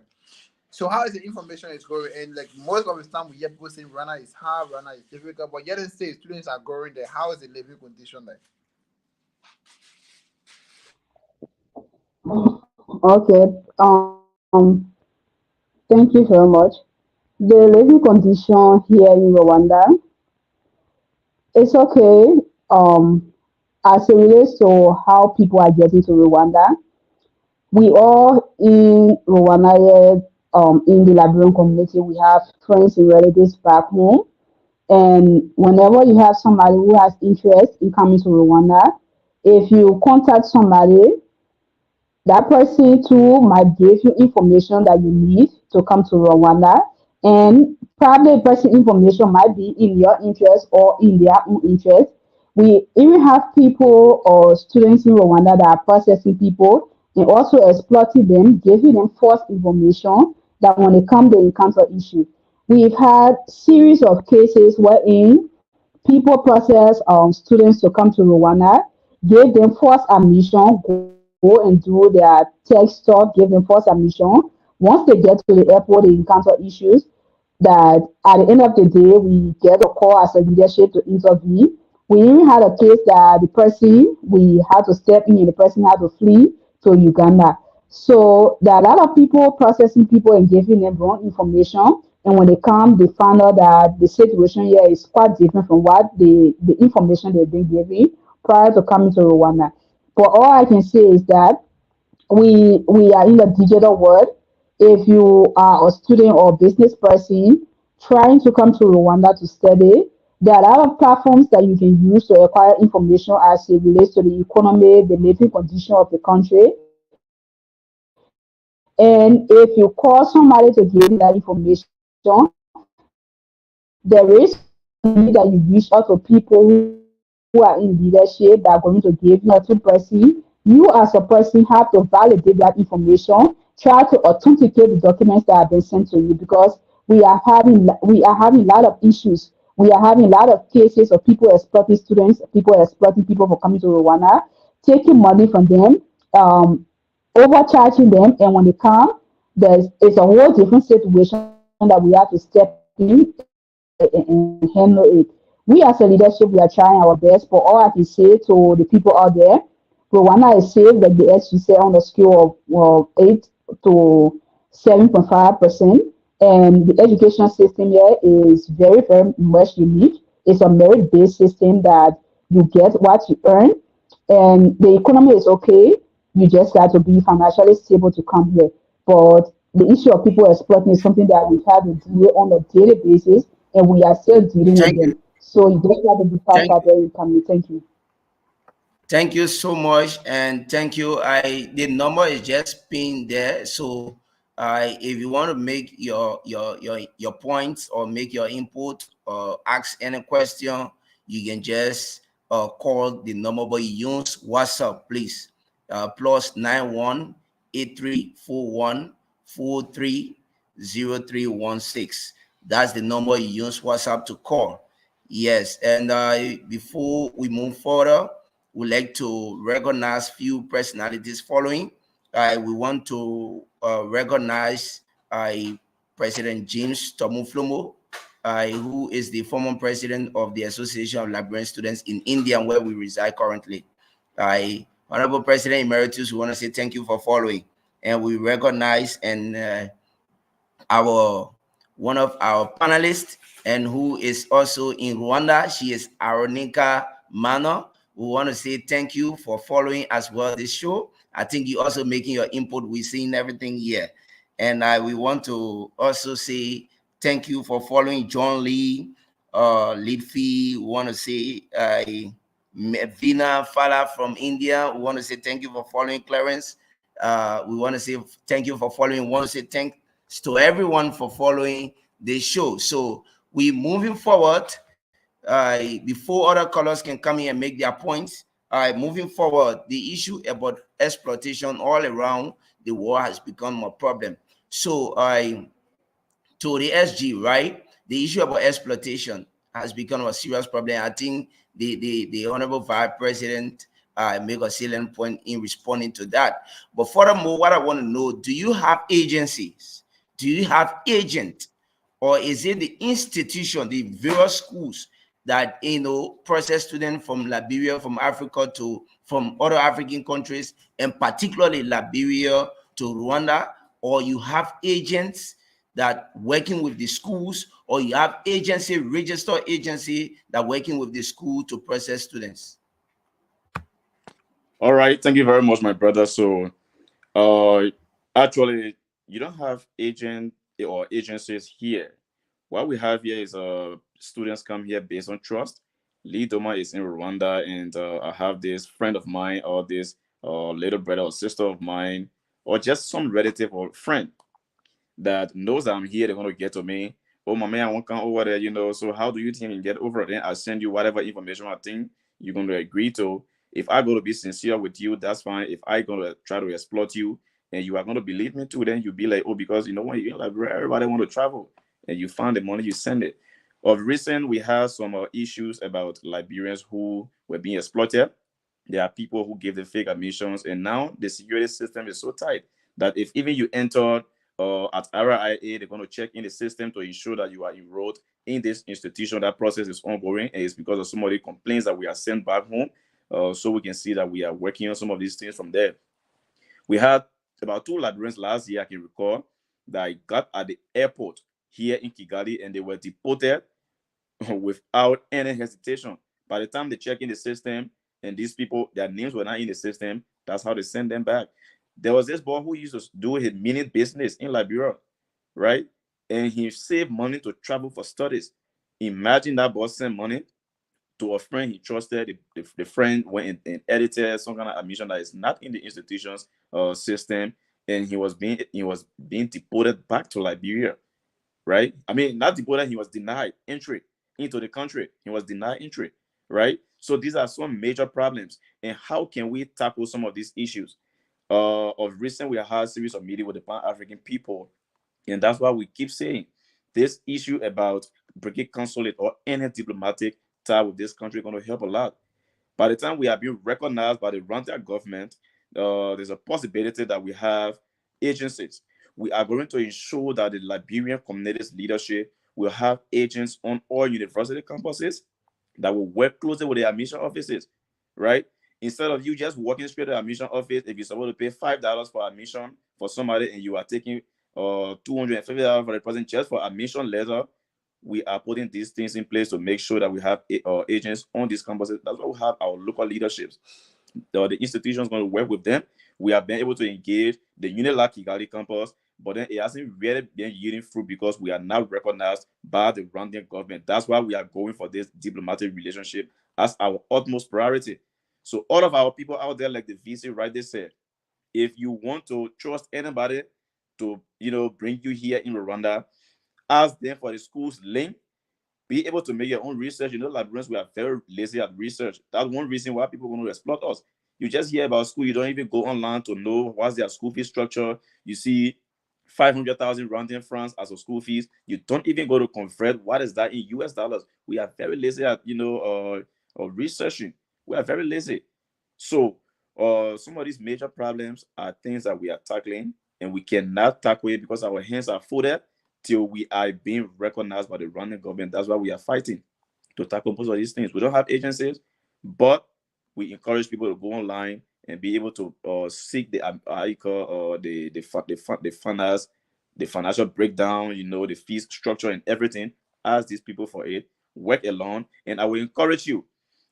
There's this admission letter that is I will get you the name.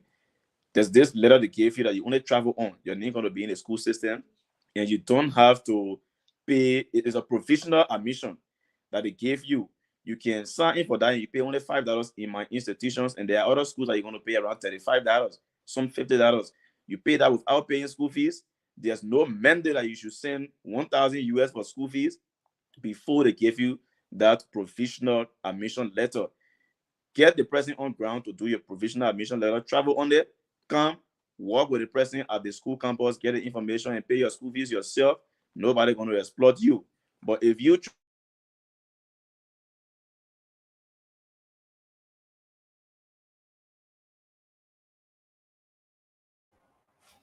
I think we lost the SG. I think we lost the SG. Yes. So, Honorable Vice President, Yeah. are you there? Yeah, I'm listening. So lastly, before you give your parting comment, because every good thing must come to an end, and we are actually running out of time now. To all of our followers following, we say thank you for following. Let's continue following the show. And there is one last thing about this same processing issue, because it's a very critical issue, and that has to do with the admission, the tuition, all of these things. Is it actually on the website of all of these institutions to know the exact amount that is paid for admission, the exact amount that is paid for maybe registration, tuition? Is everything on the various schools' website that maybe you can also direct students to just go on the website and get the exact amount that is paid? Yeah. So, like I All right. said initially, the issue with Liberians is making research and having our own family. So, almost all of the university, if not almost, I think every university in Rwanda has a website. And once you log onto that website, you are going to see the fee structures, the faculties, the department, the programs they offers in those various universities, as well as the breakdown of the fees, how you are supposed to pay them, and all of the requirements before enrolling. There are, for my university, you can even apply online. You get your admission paid, and at the end of the day, you get your provisional admission that you can use to come to Rwanda, and later you can pay all of the fees that are required. But we are just lazy in making research. That has been the problem. But all of this university have a website where you can acquire all of the information you need for any university in Rwanda. So it's not a problem. Thank you so much. So is there anything that may be important or prudent that you want the public to hear that maybe we have not asked you because we are about to close? So maybe something important that we supposed to ask, or probably we forgot, we never asked you, so, and you want people to know about. Is there any other thing maybe important that you want people to know, you want us to know, you want the public to know? Abraham, yeah, before you can get back to her with that, there's a comment in the comment section. Just try to get it up, and then let's see, let's hear from them. Somebody is asking a very important question in the comment section.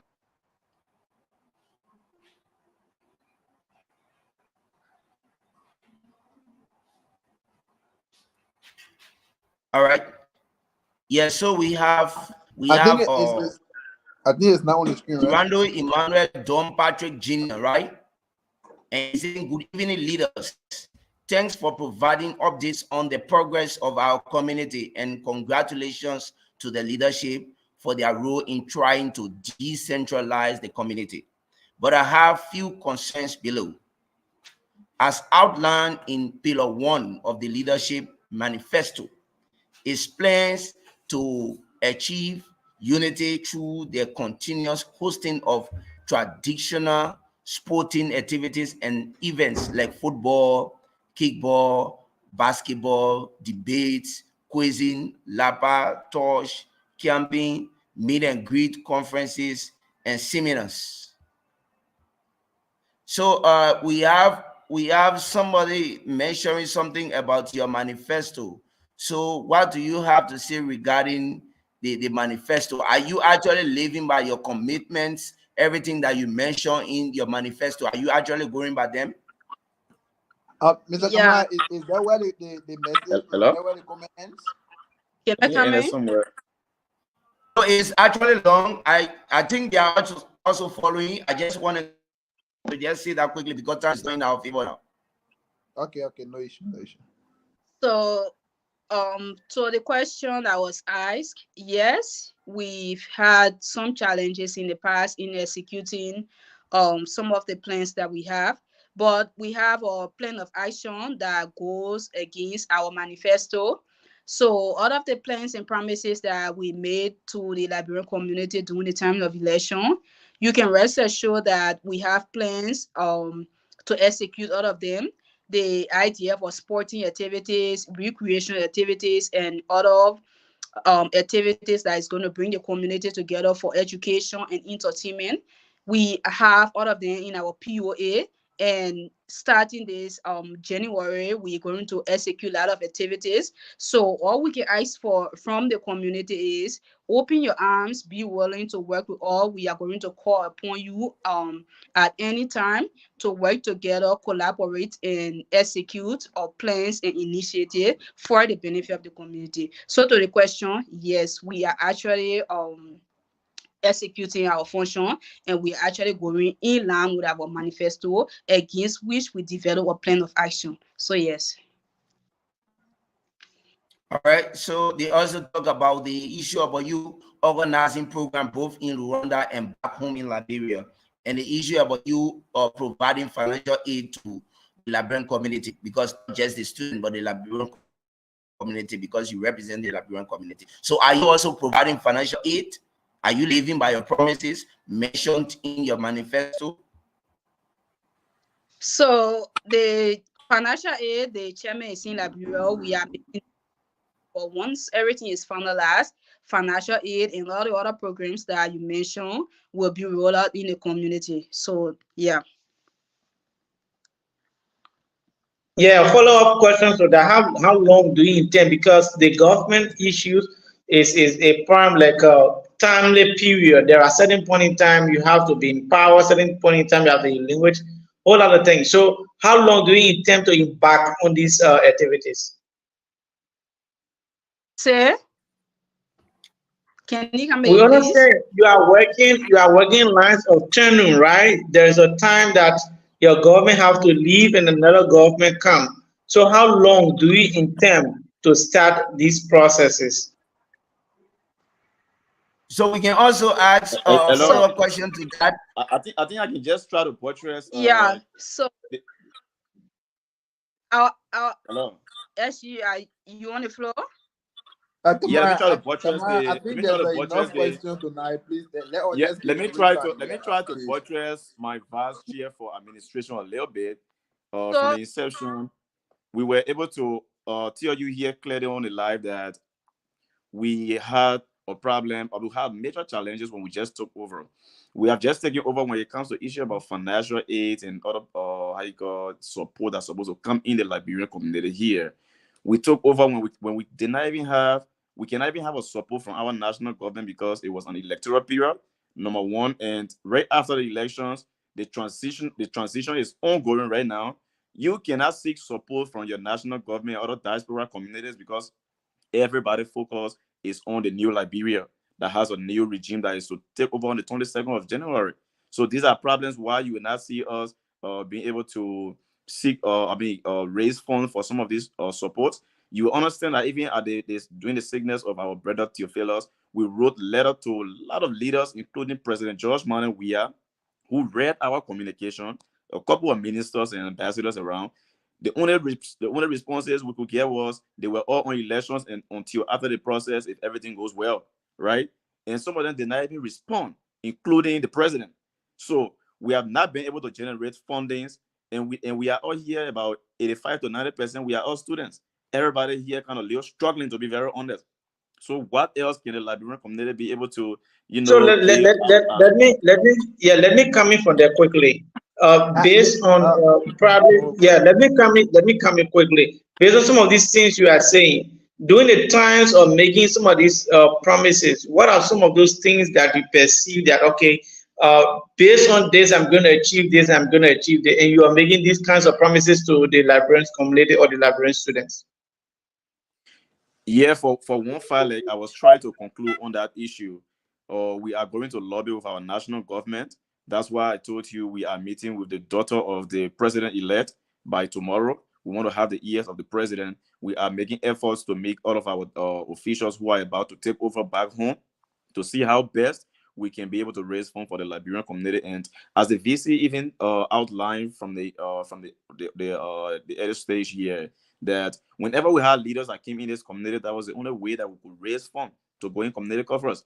Our Liberian people will tell you that they should have this money distributed, and that's how it went across, right? So, to be very clear with you here, we are going to wait about this fundraising thing to ensure most of these things when we have a new regime that we can be able to lobby with. So our people have to work along with us and be a little patient for that. But we are working on this diplomatic relation issue. That's the main thing we have been working on while we are waiting for our new regime to be seated. Okay, so Mr. Lee, let me just get my 2 questions done quick. When will be your turn over?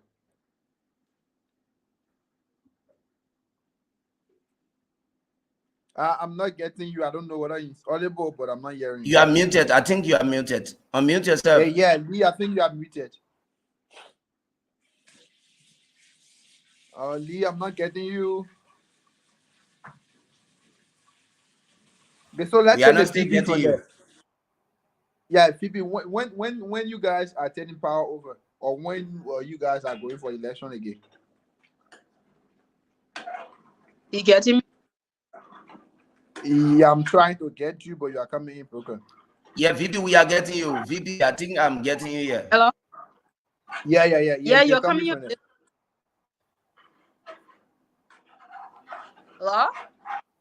Yeah, I'm saying when you guys turn is ending, when will be the last month for your term being in office or offices? That's August. So we have a action plan that covers 1 year. Because of some challenges, we've not been able to tackle all of those issues in the past. When will be your last month? When will be your last month? When will be your last month? So it's actually August of this year. It's in August of this year. Okay, so it's the duration we're talking about. So August of the year will be okay. So the last August month, of the year there'll be a next election. So are you ensuring the Liberian students? Are you ensuring the Liberian students in Rwanda that before the term ends, you're going to fulfill all of your promises?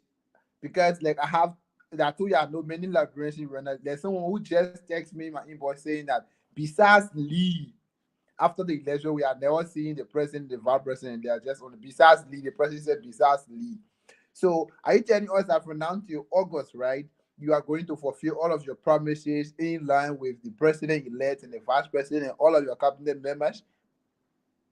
Because August will be able to execute, if not all, 80 to 90% or 75. All right. Lastly, on the same issue. Normally, when you are coming to power, you attach direction to every activity. Like for example, we say activity 1 will be giving let's say we're going to be giving financial aid, right, to students. So that will start in the month of February and runs up to the month of August, because that will be a continuing process. Activity 2, we achieve XYZ. Activity 3, we achieve XYZ within this duration. Maybe in our first 30 days we achieve it, our first 60 days we achieve it. So are you having a work frame or work plan like that to be able to achieve what you hope to achieve before your training can get expired? Do you have a plan like that? Yeah. So that's let what me just come in with that. We have plans as we speak to you now. We have said this thing over and over from the time we started talking here. We are currently we started by starting with building a cabinet, building other committees that are going to help us to work in a whole lot of directions.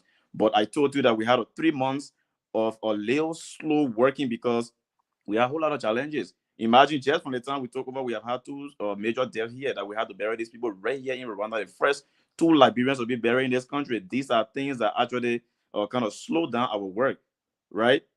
All Liberians had to put hand on deck. So at this juncture, we have a resolution that have been drafted, about 10 counts, and that resolution has been able to outline major problems that Liberians are facing in this country, and how can each of these problems have a mitigation method, has an approach of tackling these issues to see how we're going to move forward. And one of these major solutions that we think we have found is to have a diplomatic relationship. So on May 25, that's the African Liberation Day, we are working with all foreign communities here, and we are being integrated into the Pan-African movement. That's going to be the biggest achievement of this community, to be diplomatically recognized. And it's going to navigate through a whole lot of problems that we have in this country right now. So that's our number one focus, to be very honest. We have to rejuvenate ourselves. We have to go back to the drawing board after we experience our first 3 months of slow working. We have to go back to the drawing board and come up with that resolution of 10 counts, right? With solutions attached. So between now and August, if we cannot achieve a whole lot, there are a whole lot that coming on plate. We will not be playing football passing all around here. And when we know that we have to be recognized, we will not be passing around playing Lapa when we know we're supposed to be recognized. That's a major problem. All of the issues we have in this country, when we are recognized, everything gonna be solved. Why would somebody be having clubbing activities every day when you have the major ones to handle? When you are just going to be arrested and placed in prison, you don't have a voice, right? So just to conclude on that, my brother, to conclude on that, we are going to achieve a whole lot, but starting with the diplomatic recognition. Thank you. Okay, thank you. I think we are running out of time. We are indeed running out of time. I think our guests have done a due diligence to what they were called upon to serve. Now, actually, we let listen to our brother Yelu. Probably he want to say something shortly, and then we can try to ask them any other questions that or something they wanted to say. We did not ask them or not. We can ask them for their parting comments. They have done due diligence to what they were called tonight.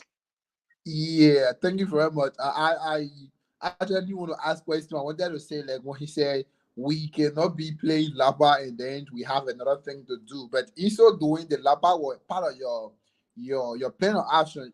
The Lapa was part of your campaign messages. The Lapa was some of the things that you told the people you're going to tell them. The kickboard, those are things that you told them. So if they come back to you with turn around question, those things will not be outside, they'll be inside because you are the one who put it in your head. So I think you should just tell them the major thing to be done first, but that one cannot be excluded because it was said by you. So that's why I just want to clarify. And just to clarify that while we are concluding already, sorry, nobody went to a campaign and told you say we will be organizing Lapa tournament. It was never mentioned. So we said we were going to have recreational activities. Recreational activity to unite Liberians. So in so many ways, bro. So thank you very much for that. Yeah, thank you very much. And if you are just joining us, this is the Exchange Forum. I would want to say thank you so much for being around and sticking with us. We do appreciate your efforts, your data, your everything. You guys continuously putting and following this exchange. It's really, really amazing. Your efforts, everything are highly, highly needed. So we're going to turn over to our guests tonight, ask them if If there was anything they needed to say or they really wanted to say, we did not ask them. Apparently, it was a slip of mind. They could just talk about that. If not, then we can ask them for their parting comments on today's edition of the Exchange Focus on Liberia.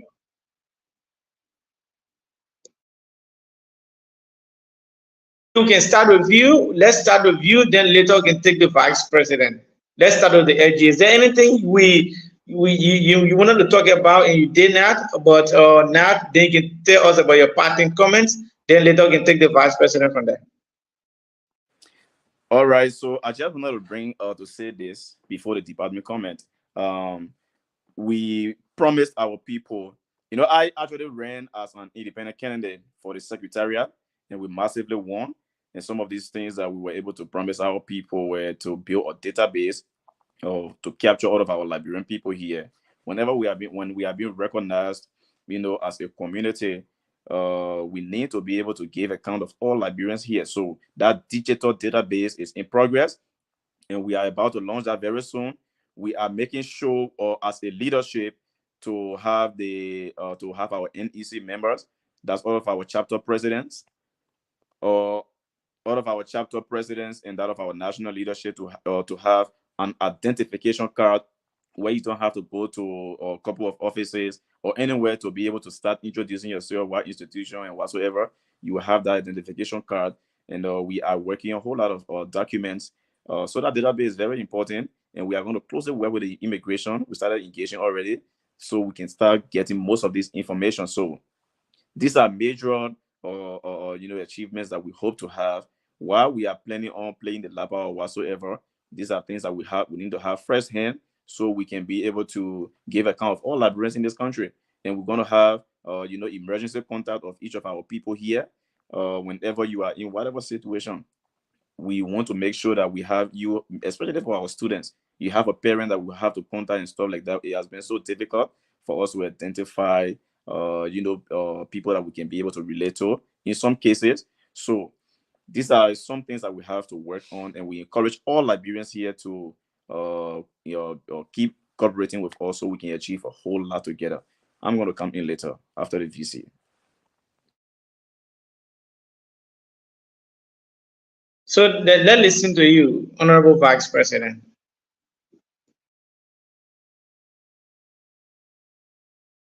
Firstly, let me say thanks to the Exchange Forum for providing us this platform. And to everyone listening or following this conversation tonight, I'd like to say thank you. And before I take my leave, let me just say that this leadership is your leadership. LibCorp is for each and every one of you Liberians residing in Rwanda. We cannot do it alone, and we cannot achieve the LibCorp we want by you guys sitting on the fence. There are a lot of times that we come to you, we ask for your support, and a lot of people decide to abstain, decide to stay away from the process. But at the end of the day, sit in the respective corners and critique or criticize the government. We realize that constructive criticism are necessary for our leadership, but we want you to know that if this government succeed, we all will succeed as Liberians in this part of the world. So we are asking you to come together, collaborate with us. We had a meeting before with the Pan-African movement, and we call on the Liberian community, and we weren't even able to get the numbers to meet with those people. We cannot achieve what we want to achieve if we don't have the unity in the community. So I'm urging, pleading, and asking each and every one of you to work with us whenever we call upon you. Please open your doors to us. All of the plans that we have, all of the strategies that we have, we cannot achieve it by doing it alone. We want you to come on board. We need your ideas. We need your collaborative effort for us to achieve or for us to have the label that we want. So thank you very much, and let's work together. We still got a lot to be done, and we cannot do it alone. Let's do this together because this is one label and we label for all. So thank you. Thank you, thank you. Before we take a leave of you, let's take a lead for his parting comment. I think he said that. Let's listen to Lee. Okay. Before I can, conclude here tonight, somebody made a comment that you have not seen any other elected official or national leader except Lee Doma. I'm begging you, please. You're not putting me in trouble, my boss lady. We have been on a national tour of recent where we have visited all of the provinces in Rwanda. About 4 provinces now. We only have the Kigali province, that's the central province, and we have meetings with them coming up, right? And these meetings are intended to, mobilize that 1,000 people that we said we are organizing to meet with our, or Rwanda national government officials. So the vice chair for administration has led that particular team, and the financial secretary, my sister Yama Kwekwe, has been fully involved with that. The vice chair for international affairs, Siton, has been involved, and we just had two officials of recent that we certificated, because from our elections back then in the middle of 2023, there are people who did not apply for the position of assistant secretary and treasurer. So according to Article XB or 15 of the Lagos Constitution, the National Executive Council members are the ones to elect these people by voting and stuff like that in a democratic process. So we had an election, and we have these people actively working now. The secretariat has been fully and wholly on the shoulders of Lee Doman, but my brother Jura Mansu, who is from Gisenyi area, is very instrumental, and we have done a whole lot of work since he got certificated, and he has served the Liberian community a whole lot.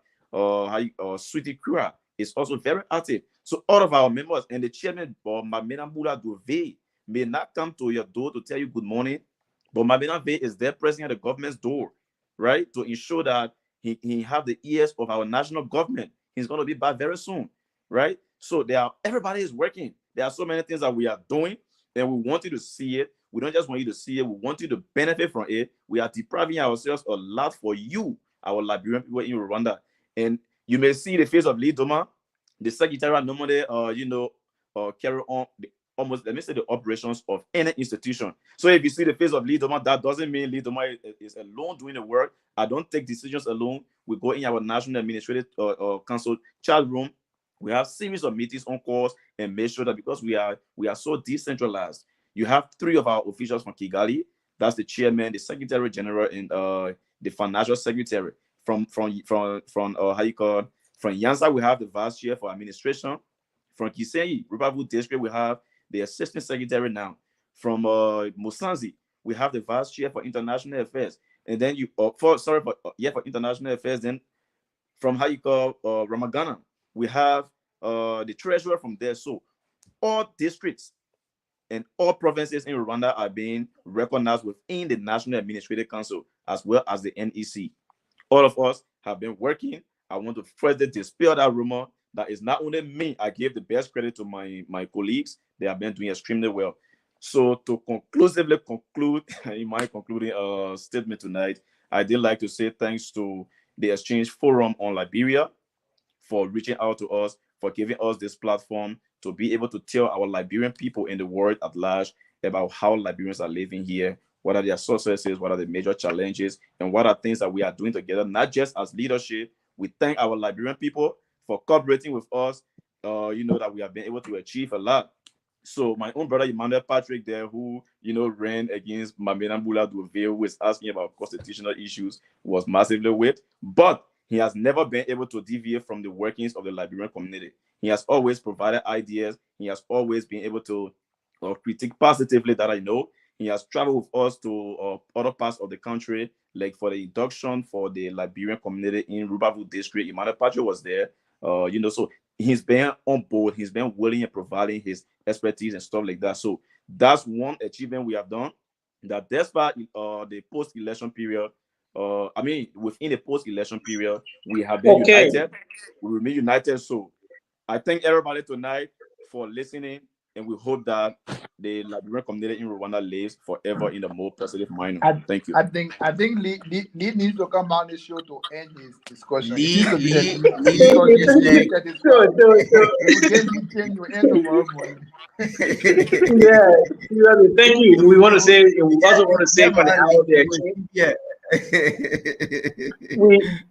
we also want to say from the angle of the exchange, we say a very big thanks to you for also honoring our invite to be here and talk to us. We really appreciate in this how we want to let go of you tonight. And for the panelists, we have like roughly 2 minutes to discuss and analyze tonight editions of the exchange focus on Liberia. So, Lee, I Lee, get my we want to uncle say there. I hope you are taking care of my uncle there. we hope Usman we hope Socrates we bring Kuma, I Lee hope you are Lee on taking the care of vice my uncle president. there. We are uncle. We don't know your uncle. We are Usman uncle. Socrates Kuma, Usman Kuma. He's my uncle. I hope you are taking good care of him there. Yeah. Hope your uncle will Remind me be a about good care of Prince us. Smith. Tell him too. He remind me about Prince Smith. Thank you so much. Thank you so much, family. Yeah, you still need to come back. Yeah, so thank you. Like Abraham, you listen to this guy. One thing I largely recognized was we have to get involved with the whole Kigali and or Rwanda elections, because if we are involved with it, like bringing them for the debate and understanding the happenings, what are those things were promised to the students there or the community. When we bring them, we definitely know what are some of those questions to to actually tackle. Thank God, I've already know the election period from June to July. Office term is over. As soon as July ending, I'm going to start calling them to get the electrics or whosoever, that's it, the candidates here for debate. But from my angle, the conversations were really fascinating. And like I said from the onset, our guest did us justice tonight by actually speaking to the topic and telling us what they know to their best. So I don't know from your own angle. Yeah, from my own angle, the as you said, right, the data justice, they provided sufficient information, much made. And one thing I noticed is the issue about the challenges for Liberians is just similar all over. If you look at the challenges that Liberians are faced with in Rwanda, and you look at the challenges that Liberians are faced with in India, they are just similar. The issue about consulate, the issue about embassy, they don't have it there. We don't have it here in India. The issue about security, they don't have it there. We don't have it here. The issue about legitimacy, everything is just the same, right? So if it's just fortunate for us, since Liberians arrived here, we have not really realized anything like death cases. So we have not gone through that challenge. But we hope and pray that we should not even realize anything like that in India, right? Because we are just faced with these similar challenges. So if we can all work on this collectively, I think it's going to be better for Liberians across the world. To be frank, especially the issue about the consulate and the embassy stuff. So I think so far so good. They provided so many information.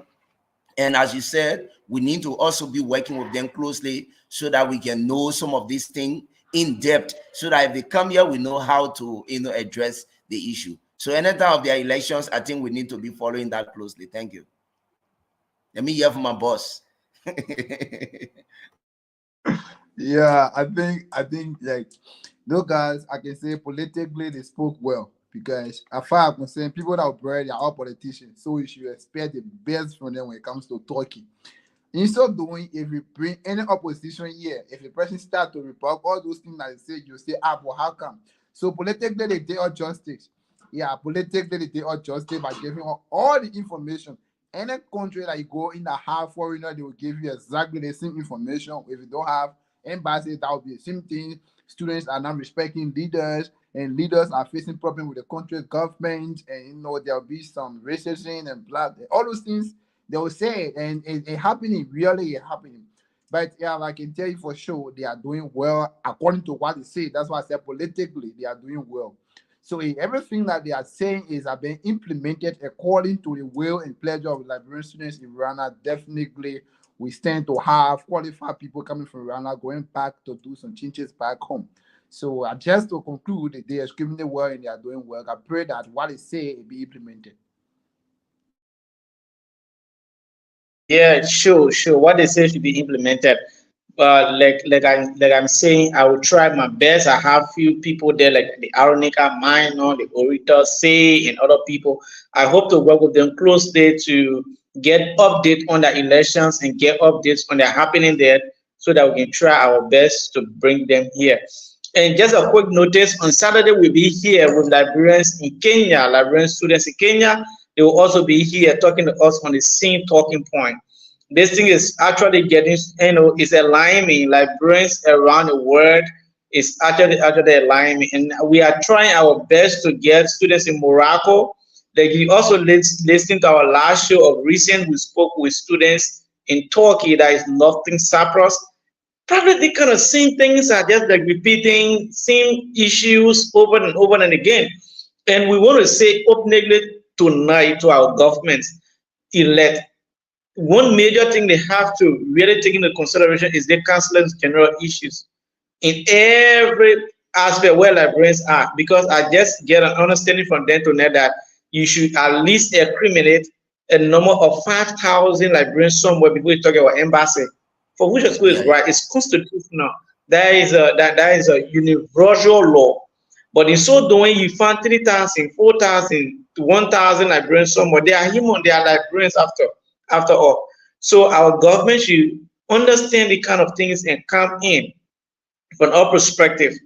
But again, we also want to say thank you to them. Lee Doma, he did extremely well to our sister, who is the vice president. They all did extremely well and did justice. Like I think I agree with my brother Yelu. Politically, they spoke very well. So let me tell you, if we are going to bring somebody from the opposition bloc tonight, I don't even think we're going to be talking about leaving from here by this time, because you see some. Yeah, we saw some heated questions. But this time is tough.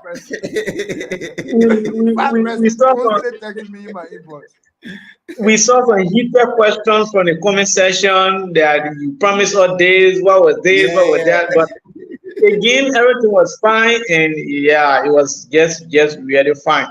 But again, to every good thing there must be an end. So we also want to say thank you to our followers who have been there for us and who always make sure that the exchange come live and then have some numbers of views. So also we want to say thank you, and to every good thing there must be an end. So this is how we will like to draw down curtains onto this edition of the exchange, focus on Liberia. Until then, we say we see you and see you again. Then we say bye-bye and bye-bye for now.